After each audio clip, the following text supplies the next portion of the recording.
Very good morning to all my dear students, welcome back to my channel. मैं आपकी अपनी ma'am नीनी Chauhan आज 8th class के बच्चों का चैप्टर पब्लिक फैसिलिटीज़ लेकर आई हूँ। आप लोगों ने चैप्टर की रिक्वेस्ट लेट भेजी है, इसीलिए मेरा वीडियो भी लेट आ रहा है। जब तक आप मुझे रिक्वेस्ट नहीं सेंड करेंगे, आप ही बताइए मुझे कैसे पता चलेगा कि आपको किस चैप्टर में किस क्लास के बच्चों को डाउट्स हैं, उनको क्लैरिटी चाहिए, so that I can make my video for use, है ना।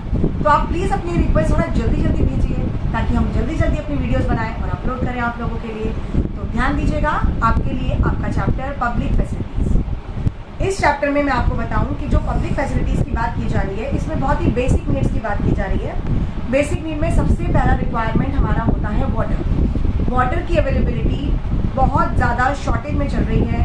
बहुत सारे एरियाज ऐसे हैं हमारे इंडिया में जहाँ पर पानी, या तो कुछ एरियाज ऐसे हैं जहाँ पर पानी बहुत ज़्यादा आता है, कईयों में आता ही नहीं है, और कई बार टैंकर से लोगों को पानी परचेज करना पड़ता है। तो यहाँ पर जो फर्स्ट पॉइंट है, water and the people of Chennai. Chennai के बारे में बता रहे हैं। Senior government officials mister Ram Gopal live in Anna Nagar Chennai. There is a looks lush and green with lawns maintain by the generous spring of water. यहाँ पर ये जो senior government officer Ram Gopal ji की बात हो रही है, ये एक बहुत ही पॉश एरिया में रहते हैं जहाँ पर बड़े बड़े बंगलोज हैं, पानी की कोई कमी नहीं है, उनके घरों में बहुत बड़े बड़े गार्डन्स हैं और सारा दिन एक माली गार्डनर पौधों को पानी देना उनकी मेंटेनेंस के लिए लगा रहता है। तो ये जो पॉश एरियाज होते हैं, यहाँ पर पानी की शॉर्टेज बिल्कुल नहीं होती, और अगर समहाउ इन्हें पानी की शॉर्टेज होती भी है तो ये पानी मार्केट से बाय करते हैं, परचेज करते हैं, क्योंकि अफोर्ड कर सकते हैं, तो इन्हें दिक्कत नहीं आती।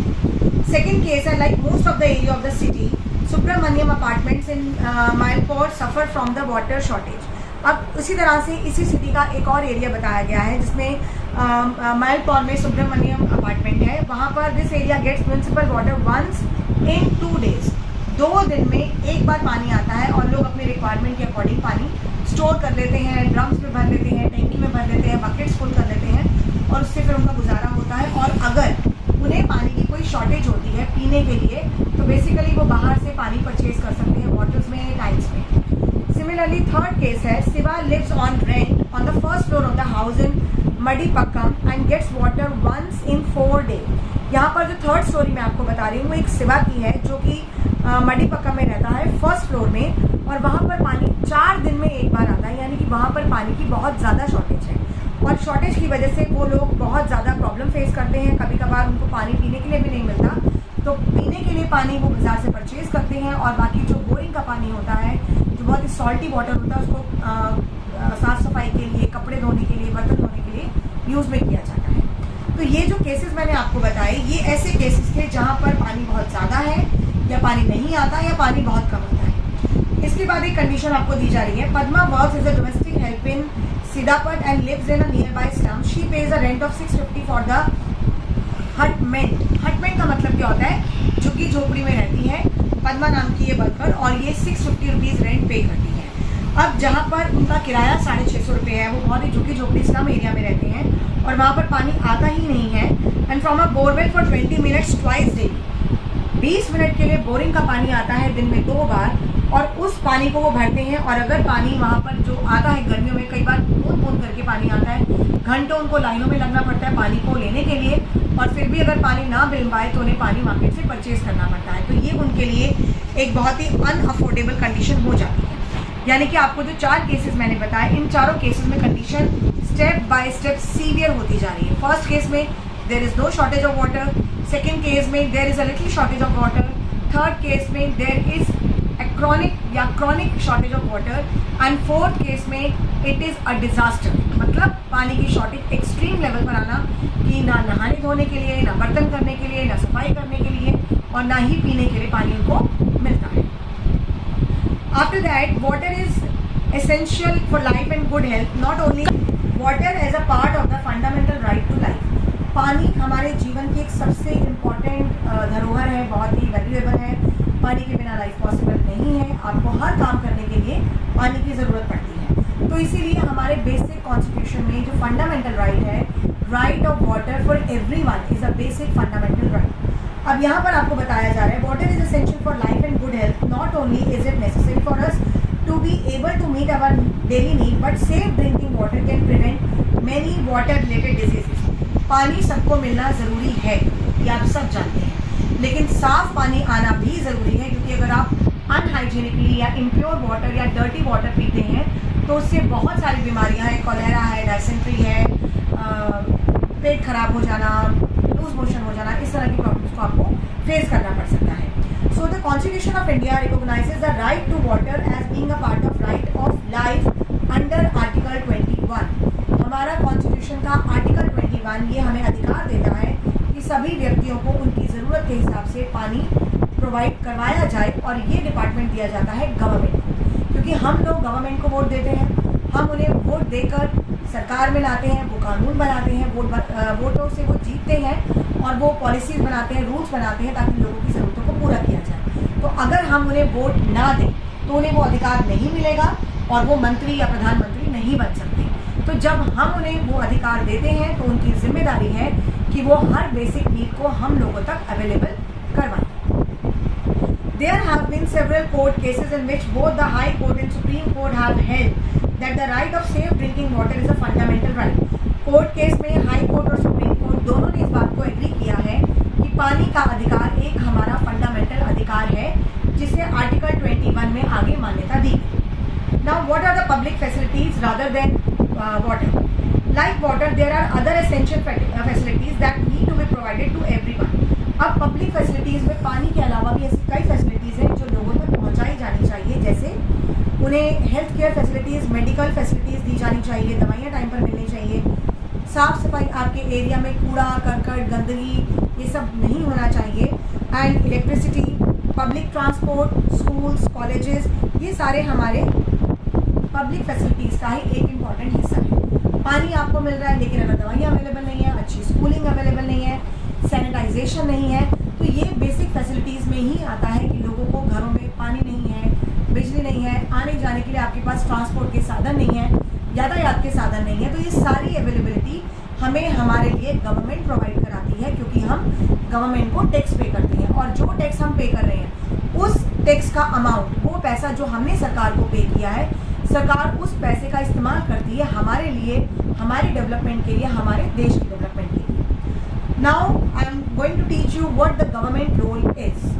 Given the public facilities are so important, ये आप जानते हैं कि पब्लिक फैसिलिटीज़ प्रोवाइड करना सरकार के लिए बहुत ज़रूरी है। Someone must carry the responsibility of providing these to the people. This someone in the government, one of the most important function of the government is to ensure that these public facilities are made available to everyone.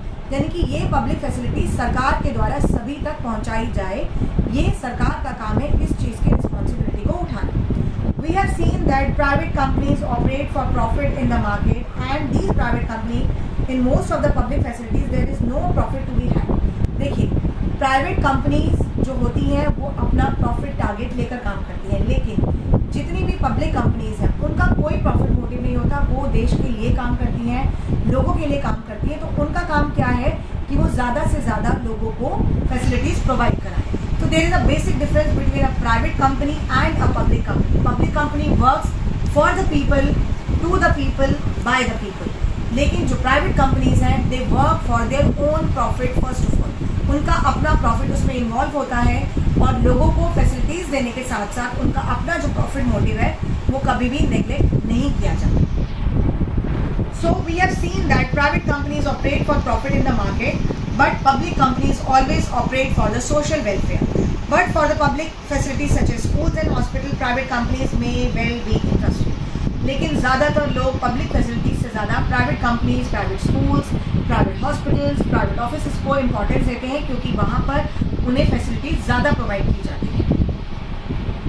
So we can see that, and we have already read that clearly this is not the desirable option. Public facilities related to the people's basic need, and any modern society requires that these facilities are provided so that people's basic needs are met. And the right to life of the Constitution guarantees this for all the person living in the country. तो जो responsibility है सरकार की, वो ये responsibility है कि वो लोगों तक पानी और बिजली अवेलेबल कराए, जिससे लोगों तक पानी, बिजली, खाना, राशन, दवाइयाँ, स्कूल्स, कॉलेजेस, मेडिकल फैसिलिटीज़ उनकी अफोर्डेबल रेंज तक पहुंच सकें। लेकिन ये सरकार देखेगी, ये प्राइवेट कंपनीज वाले कभी नहीं सोचेंगे कि लोग उसे अफोर्ड कर पा रहे हैं या नहीं। वो पानी भी बेचते हैं और कभी कभार कुछ पानी, अगर आपने ब्लैक वाटर के बारे में सुना हो, मैंने अपने कोचिंग में स्टूडेंट्स को भी बताया था कि black water cost minimum 2000 rupees पर litre. Even I don't know what the use of black water, but it is 2000 rupees per liter, जो एक आम आदमी अफोर्ड नहीं कर सकता। While there is no doubt that public facilities should be made available to all, तो public facilities सबके लिए होती है, अफोर्डेबल होती है, गवर्नमेंट के अकॉर्डिंगली अरेंज कराई जाती है ताकि हर कोई अफोर्ड कर सके। Water supply in Chennai, as we saw that in the beginning of the chapter, is marked by the shortage. Municipal supply meets only about half the need of the people in the city. तो जो municipal corporation है वो आधे लोगों तक ही ये ज़रूरतें पूरी कर पाती है। अब किया क्या जाए, जब सरकार अपनी ज़रूरतें पूरी नहीं कर पा रही लोगों के द्वारा, तो उसने क्या किया, अपने कंट्रोल से हटकर पानी की जो सप्लाई है, वाटर की जो नीड है, वो डाल दिया प्राइवेट कंपनीज ने। अब प्राइवेट कंपनीज क्या करेंगी, प्राइवेट कंपनी उसकी कीमत डिसाइड करेगी और उसको महंगा कर देगी। क्योंकि जब पानी का बिल आएगा, जब पानी महंगा होगा और आम लोगों को पानी का बिल देना पड़ेगा, तो पानी को मिसयूज़ या ओवर यूज़ नहीं करेंगे। आप खुद बताइए, कोई चीज़ आपके पास लिमिटेड है, शॉर्टेज में है और आपको उसका बिल पे करना है, तो आप कभी भी उस चीज़ को ओवर यूज़ या मिसयूज़ नहीं करेंगे। आप खुद शॉवर छोड़ के बकेट और मग से नहाएंगे, आप सड़कें धोना बंद कर देंगे, आप गाड़ियों को पाइप लगाकर धोना बंद कर देंगे। तो इसीलिए हम ये कहते हैं कि जब कोई चीज़ एक्सपेंसिव हो जाती है तो उसका इस्तेमाल बहुत ही सोच समझकर जुडिशियल तरीके से किया जाता है ताकि वो ओवर यूज़ या मिसयूज़ ना हो। नेक्स्ट है आपका लास्ट टॉपिक इसमें, in search of alternative. The situation in Chennai is not unique. A similar scenario of shortage and acute crisis during the summer month is common to the other cities also. तो चेन्नई में बारिशें बहुत कम होती है, बहुत ज़्यादा गर्मी पड़ती है, इसलिए पानी की डिमांड बहुत ज़्यादा है और इसीलिए वहाँ की गवर्नमेंट ने डिसाइड किया कि पानी की सप्लाई गवर्नमेंट अथॉरिटीज से हटाकर प्राइवेट कंपनीज को दे देनी चाहिए और इसीलिए दिल्ली में भी पानी का जो सप्लाई है वो अब गवर्नमेंट के हाथ में ना होकर प्राइवेट कंपनीज के हाथ में, जिसकी वजह से पानी के बिल आते हैं।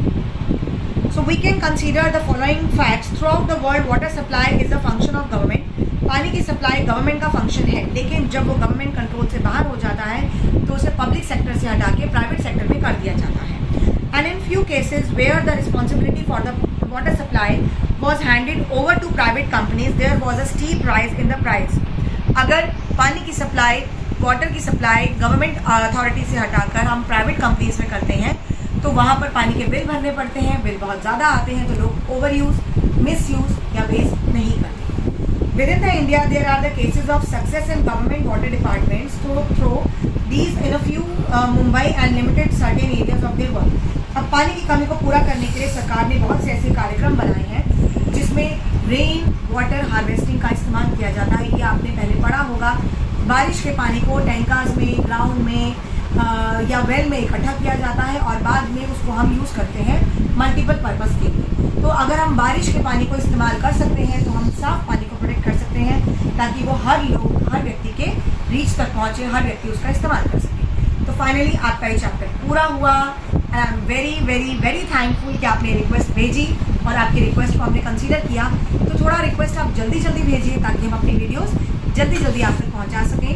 But stay connected with me and don't forget to please like, share and subscribe my channel.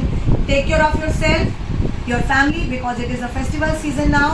आप अटर पटर चटर पटर मत खाइएगा, बाहर का खाना अवॉइड कीजिएगा, सोशल डिस्टेंसिंग को फॉलो कीजिए, wear mask when you go outside. Take care of yourself and your family. जल्दी मिलते हैं आपसे, बाय बाय।